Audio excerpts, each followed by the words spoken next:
What if there was a way for your thoughts, your words, to be sent into the future and to be understood and appreciated by someone anywhere on the planet? Would that not make us, in a way, immortal and give us the power to communicate across time and space? When we were inquisitive children curled up under the blankets, flashlight in hand, reading our favorite story, were we not actually inviting the author of that story into our innermost space to share their thoughts, their stories with us in their words? I'm Bella St. John.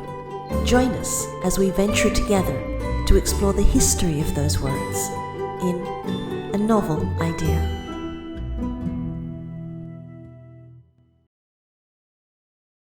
I know I say this for every one of my interviews, but I've been looking forward to this one. Miss Reggie Barlow, it's been forever. How are you, my dear? I am wonderful, Bella, and it is so good to see you again.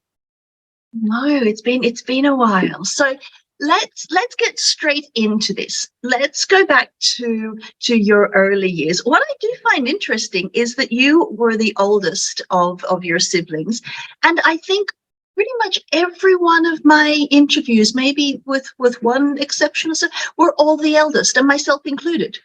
So I find that quite fascinating. But you're Texas born and raised. You don't live there at the moment, but you're a Texas girl born and raised. What was that like? I am a Texas girl born and raised. I consider my mom a nomad. I was born in Austin, was raised in Lincoln, Texas.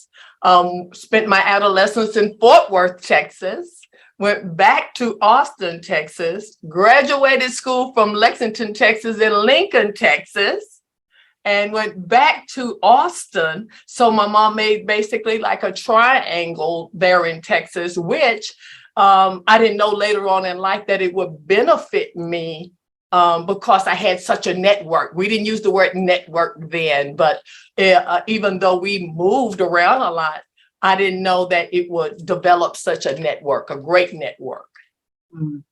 And you mentioned Lincoln, Texas. That's quite a special place for your upbringing in relation to your books. Tell us what happened when you were just a wee little youngster and you moved to Lincoln, Texas. Well, not you moved, you were moved to Lincoln, Texas. Lincoln, Texas is where basically it all started. This is where Snuffy's name was birthed, in Lincoln, Texas, out on a farm with my grandmother and my uncles and I. But when Snuffy was there in Lincoln, that was her happy space. And that is a lot of the homage that I'm paying to my grandmother, because it was such an effect on my life that I have always had this urge inside of me to find a way to, keep the story out there, all of the things that she's done. She was such a quiet person. I just wanted the world to know some bits and pieces of who my grandmother really was. So share what life was like there. The life for Snuffy, now that I'm an adult, it brought up a lot of my work ethic. But when I was a little girl, I was in charge of responsibilities. We had an outhouse. So if there was an outhouse, we couldn't go up to the outhouse at night. And so we would there was a pea pot. I do have a replica of that pea pot as well, but there is a pea pot. And so I was in charge of taking the pea pot out every morning. And one of the things I talk about in Snuffy and the Bull and the Enemy is No Joke is that there took some finesse to get the pea pot out of the house without spilling it everywhere. Yeah. Because it's interesting. I also grew up with an outhouse, and it was referred to a chamber pot where I was. But as you're walking, it does tend to get this flow back and forth happening. Yes, it does. Quite yes, the finesse. Yes, you're right. But I have a lot of good memories from Lincoln, Texas. with my family on the farm. It was a full functioning working farm with cattle and pigs and chickens. I would go fishing. I could go fishing anytime I wanted to. I had homegrown food, potatoes from the earth, watermelon. Everything was grown and raised right there on the farm. You even had water from a well. It was that fresh. That is part of the book as well. There was a journey that we would have to take twice a day to get fresh water. These buckets of water were very valuable. I didn't know that as a little girl, but as an adult, the hard work that my grandmother went through to be able to take a bath in a tub and to wash dishes and to cook and boil and to use water for drinking and just for everyday cleanliness. And so we would have to walk to the well with 2 buckets of water. And of course, I was too small to carry them. But my grandmother was a very stout woman, and she gardened. And so it was she that would go to the well, draw the water, and then be able to lift those buckets. And this is the catch, without spilling a drop. All hail. I mean, that is talent there. Yes. Well, and practice, I guess. Yes. So, and this was twice a day, every day, except Sundays. So that was your wee early life. Yes. Then you moved on and you basically became quite the little entrepreneur. Yes. Even when I spent my adolescence in Fort Worth, Texas, my first business, I was the candy lady in the neighborhood. I had an aunt that lived there. And so they had a candy lady that anytime we got a quarter, anytime we got a dime, we were going to the candy lady. And so I thought when I went to my neighborhood, we don't have a candy lady. So I talked to my mom about it. I know I was like maybe 5th, 6th, 7th grade. And I had it for a couple of years, but I would go to the wholesale shop on Friday nights and pickles, chips, sodas, candies, now laters was the big thing then. And I would sell those on Saturday and Sunday morning. So that was my first business as the candy lady in the neighborhood. But I did have a payroll job at 16 in fast food industry. And that's where a lot of the customer service and the customer service for the over 40 something years, I've been in some type of customer service. I always share with people all the time that I don't care what business or industry you are in, that either direct or indirect, you will always be in customer service. Always be in customer service. Mm-hmm. Always customer service and always marketing. Always. Mm-hmm. Your brand, as they call it these days. Precisely. Yes. So you went through, you did that. Then you made the really big and hats off to you decision to go back to university and get not only an undergrad but a graduate degree. Tell us about that journey. I did. There just came. I am a child of God. I do believe in Christianity, and I truly believe that the Holy Spirit basically was telling me I needed to close some doors as I'm praying for other doors to open. I could not continue on with my life at that point, with the doors in my life in my 20s and my early 30s that I had wrecked. I had to go back and close those doors before the desires of my heart in writing a book, in actually obtaining those things that I needed to write down. I had to go back and close those doors. And that has always been a desire for me to get my degree. And so that was a journey because I was married. I had a full-time job and I had 2 beautiful children, who were active in sports and who were active in education. And I was the PTA and bringing the orange slices to the soccer field, mom, and going to school at night and doing homework at night. And it was tough. I did 6 years 3 years undergrad, 2 years graduate school, but I would not change that for anything because that propelled me into the insurance industry. I was already there, but that really propelled me into a blessing that allowed me the finances to invest in myself to write this book. How about that? And we'll take you with the university for a second, because I think some lessons that you learned during that time are really appropriate for anybody wanting to write a book or writing a book who also has a career, has a job, has family, has children. And they say, I just don't have time to get in and write this. Well, you found the time. What lessons did you learn that you could pass on to somebody who's just saying there's just not enough hours in the day, apart from getting up earlier? One of the things, Bella, that really resonate with me now that I've moved through the phase and you look at a lot of things through the rearview mirror, that passion has to drive you because there are still your children, you're still going to get calls from school. You still have to feed the dog or take it to the vet. So life is still going to happen.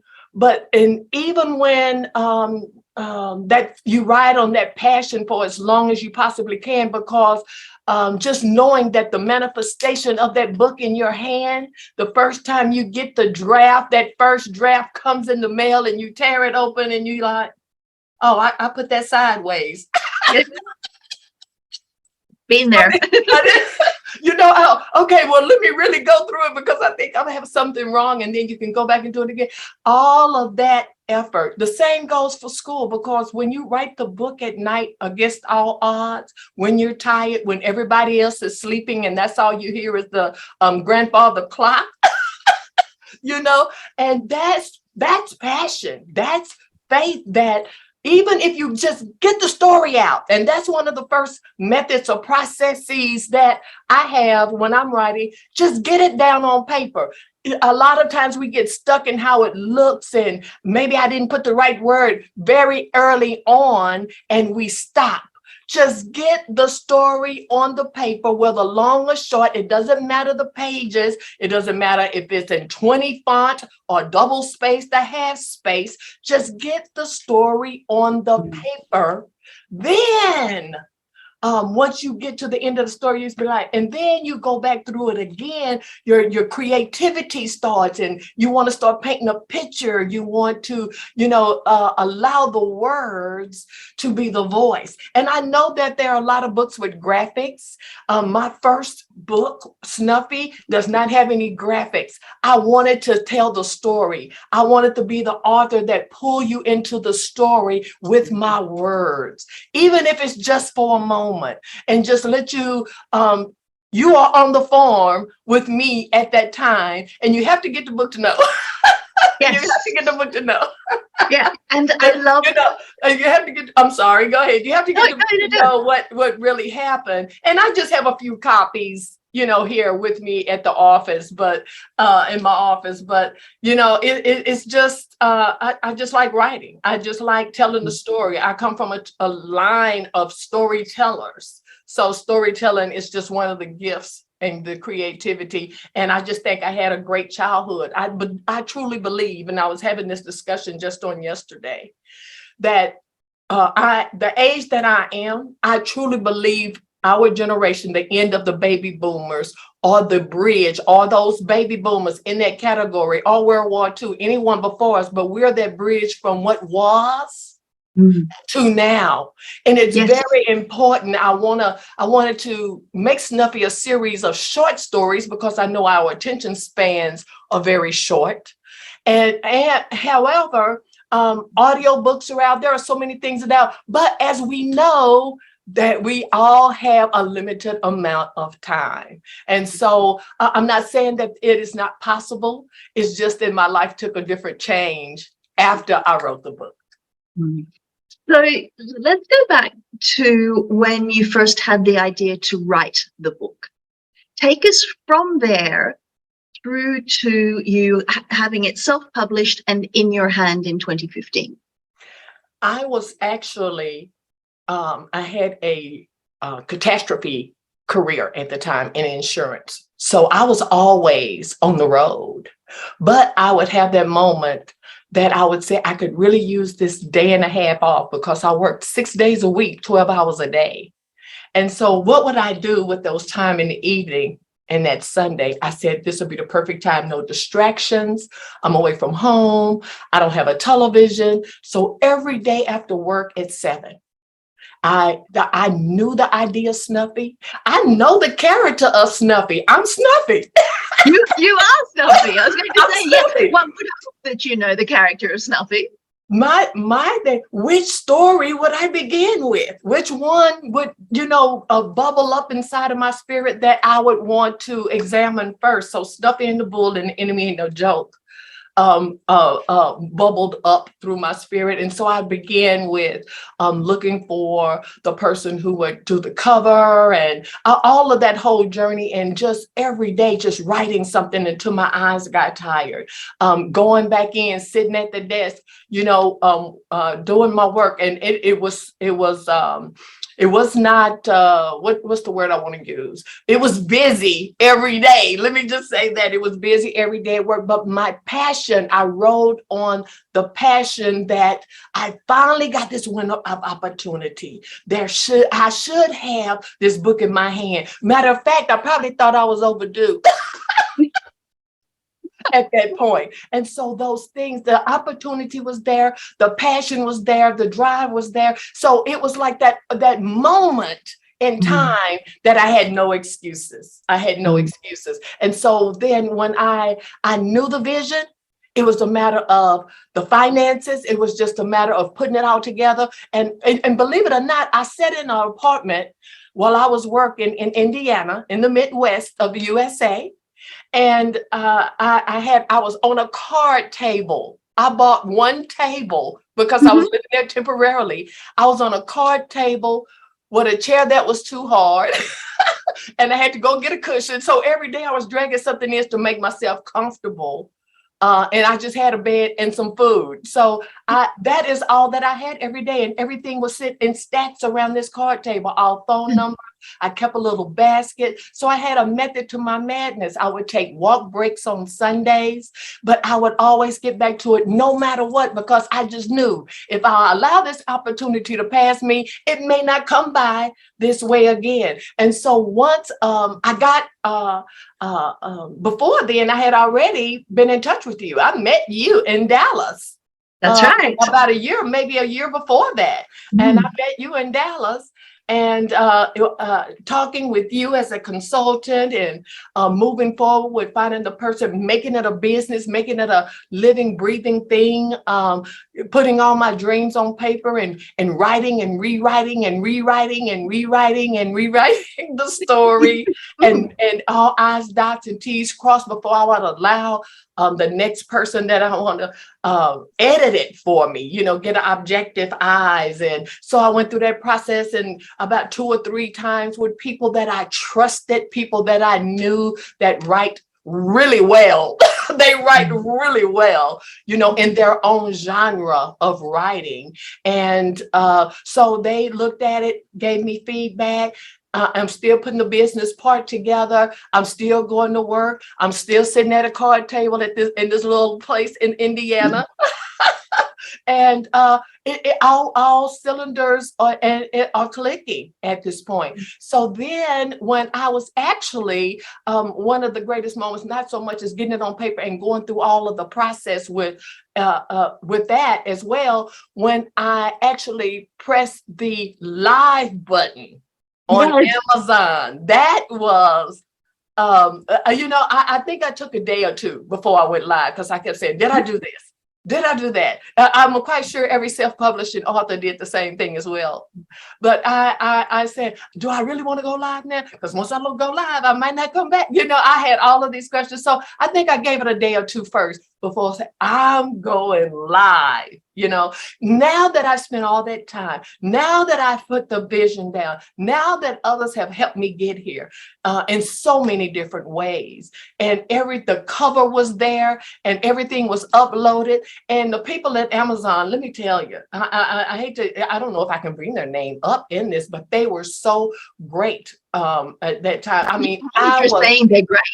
I mean, I would call them in the middle of the night while I was working on the book because I have a snag, and they responded. I mean, I put in the chat and they responded while I was in the middle of the night. I don't know where they were in the world, but it's those little things like that that keep me going. They gave me that one more hour.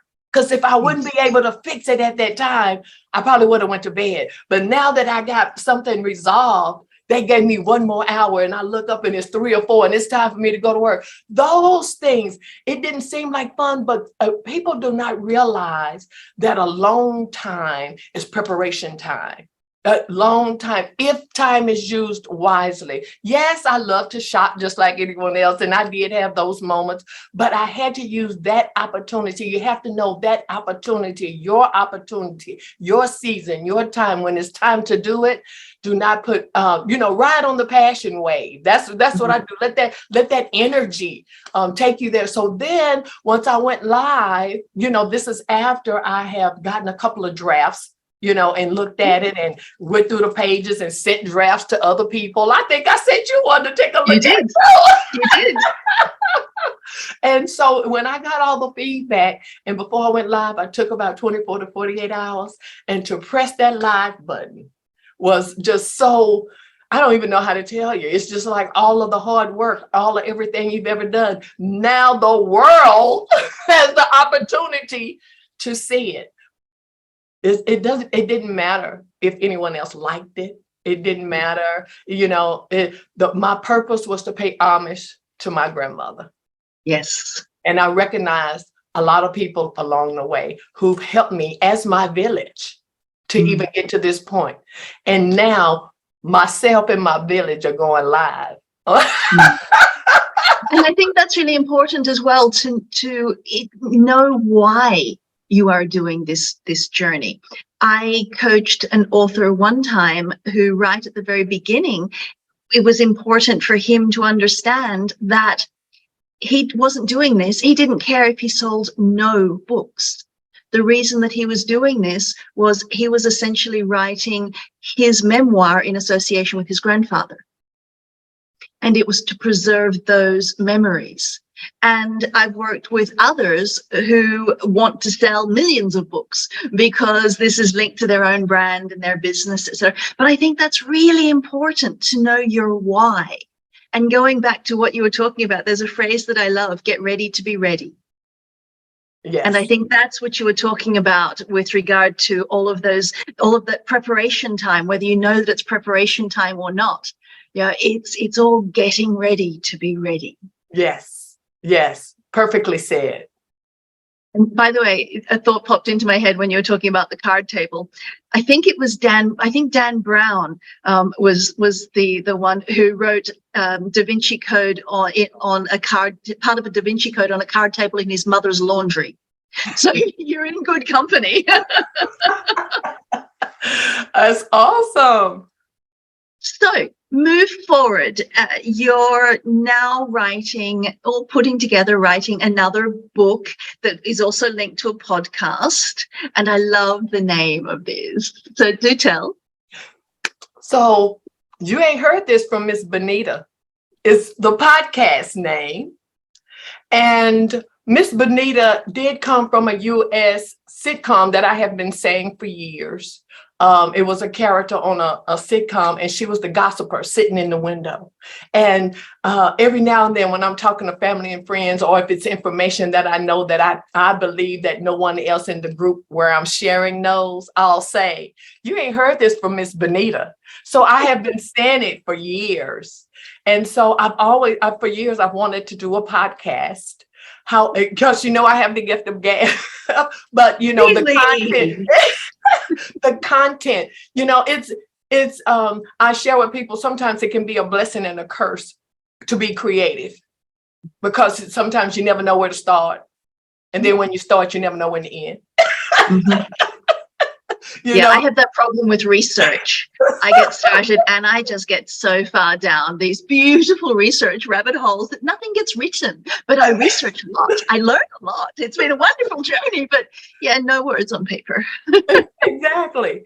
And so the podcast, you ain't heard this from Miss Benita. It's not so much as gossip or entertainment gossip. I think there's a lot of that. However, I think at the age that I am and the journey that I've gone on from my little country life in Texas to now, I think there is some wisdom. I just want to have an everyday conversation with everyday friends. And I would like to have a current topic. And you ain't heard this from Miss Benita will drop some knowledge. And that's not to say that I will not use any spiritual references as well, because that's just who I am. And so a combination of it all, I would like someone to take away from it that day, something, some hope, some possibility, ride the passion wave. What's their passion driving them right now, and how is it possible to get that book manifested in their hands, or whatever it is that they want to do, and drive them and push them in that direction. A lot of people tell me I have the spirit of push, but it's not so. The spirit of push just meaning that I do want everybody to succeed at whatever it is. It doesn't matter if it's on a big scale or a small scale. It just matters that you got the book in your hand. You got the microphone in your hand. When are you going to start? Do not despise small beginnings. That's how every seed blossoms, how every flower becomes a rose. That's just how life is. So we have to start somewhere. And so Snuffy and the Bull and the Enemy in the Jug was just a seed of an idea that I see propelling or shaping the podcast to be like a audiobook in so many conversations, and bringing up my country life, because who doesn't bring up life experiences in a conversation with friends? Yes. Yeah, who doesn't have the wisdom and knowledge for a certain challenge, or a friend needing a resolve that if you had the information that you wouldn't share?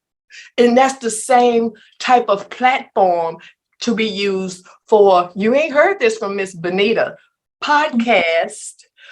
It's just sharing information with friends, inviting other friends such as Bella St. John to join us at some point, and finding the business side of this is being very important as well. Because I've already taken a podcast class and, get my feet wet and just see what other people are doing. And so I'm doing my research as well. So again, you were getting ready to be ready.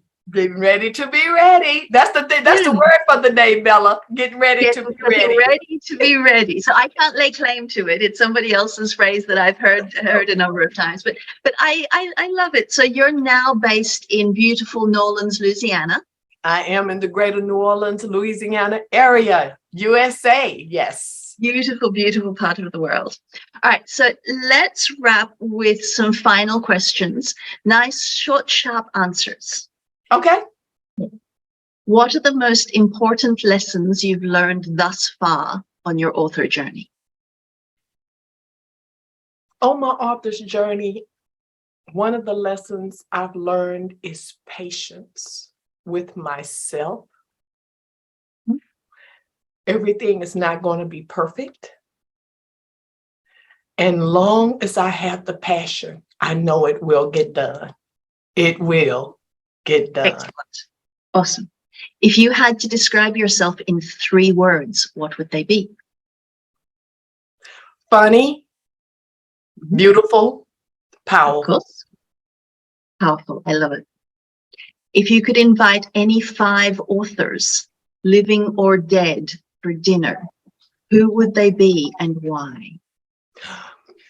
I definitely would like to invite J.K. Rowling's. I would just the business side of Harry Potter and how she business side of Harry Potter and how that platform exploded, and how she tied kept all the characters in place from book to book. And it's interesting when you said, it's interesting when you said that we have such a short span of attention. I mean, those books are huge, and people sit down and children, particularly teenagers, you won't see them for a few days, or they will have just gone cover to cover. I had one, and I would wake up in the middle of the night and see Justin's room light on. And there he is. He said, I'm almost at the end. I'm almost at the end. Like, don't take it from me. And what do you do at 3 a.m.? Close the door. Yes, leave him to it. He has to go to school tomorrow. He'll find a way. So J.K. Rowling is one. Who are your other four? I would like to meet a self-publisher that was picked up by a major publisher. I would like to know who that author is. And what was the paradigm? What was the shift? What was the thing that tied self-publishing and publishing together? Because they are totally different levels, different dimensions. And so I just wanted to just pick their brain and see you're going for them. You're going to have to watch this series then, aren't you? Yes, I am. Yes, I am. Who are your other authors? Maya Angelou. Maya Angelou had great wisdom, had great tidbits. I watched quite a few of her documentaries. I have even adapted one of her processes that she does. And I heard many years ago that she was so creative. She thought of ideas all the time. And so what she would do, even though she might not have immediate use for it, she would write it down and put it in a basket or put it in something that she had on her desk, like a little bucket of ideas, like a little basket of ideas. And so I adopted that. So I always keep, things that come to my mind and jot it down, because as writers, we're always doodling. We're always writing things down. We're always inspired in places that we are not in front of our computer, or we're busy doing things and we get inspired. So I have little stickies everywhere with those ideas. So Maya Angelou would be one. Alice Walker and The Color Purple. The reason why I liked Alice Walker's book, because I had never seen, with everybody opposing using the word Christian spirituality and God, at some point it was really heavy here in the United States. And so when that book came out, I thought it was courageous of her as a writer to say, dear God in it, dear God in it. And even in the movie drew from that same conclusion, or formulated that movie by saying, dear God, when she was talking as a journal to herself.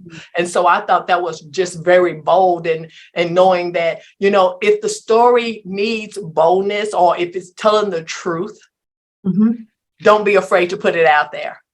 Yeah. That's your other author? Is that 5? Is that 4? You have one more. I can't think. That's 4. You have one more.